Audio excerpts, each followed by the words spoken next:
Combat in Iraq.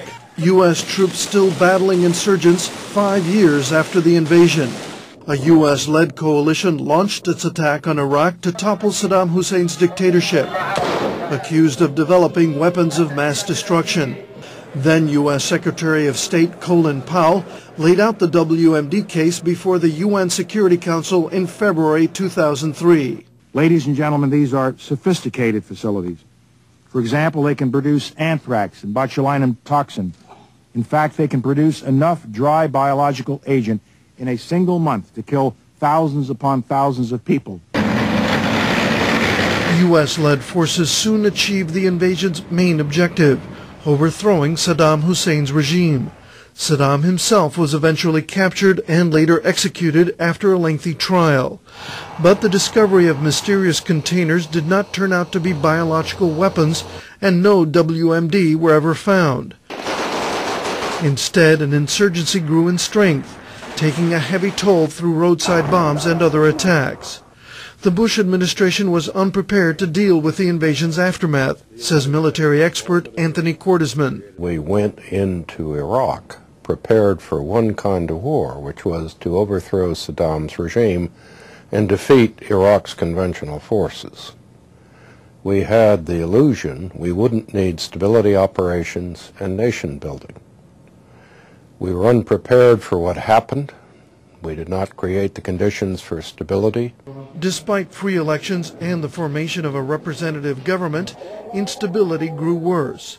Civilian casualties mounted from car bombs and other attacks carried out by extremists aimed at triggering sectarian violence between Sunnis and Shias.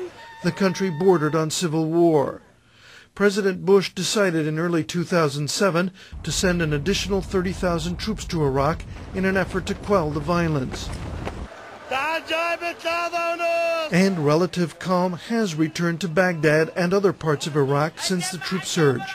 Civilian deaths are down 70% from a year ago, as more U.S. troops patrol streets and areas that once were under insurgent control. One reason for this success is that many former Sunni fighters have turned against al-Qaeda and are helping U.S. forces maintain security. Again, Anthony Cordesman. Al-Qaeda helped us immeasurably.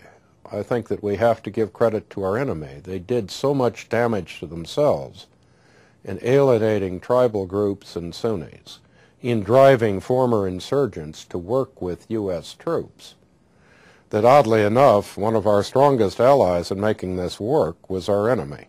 General David Petraeus, the top commander in Iraq, developed the surge strategy, but expressed caution while speaking recently with VOA's Persian service. We can certainly say that the security aspect of the surge has achieved considerable progress. I wouldn't ever use the word success or victory or anything like that. That's because some suicide bombings continue, and Iraqis are still dying. Also, U.S. officials say Iraq's Shia-dominated government still must do more to improve governance, and Iraqi troops need more training before they can fully take over security duties from U.S. troops. The Iraq War is now the second longest in modern U.S. history, with almost 4,000 Americans dead.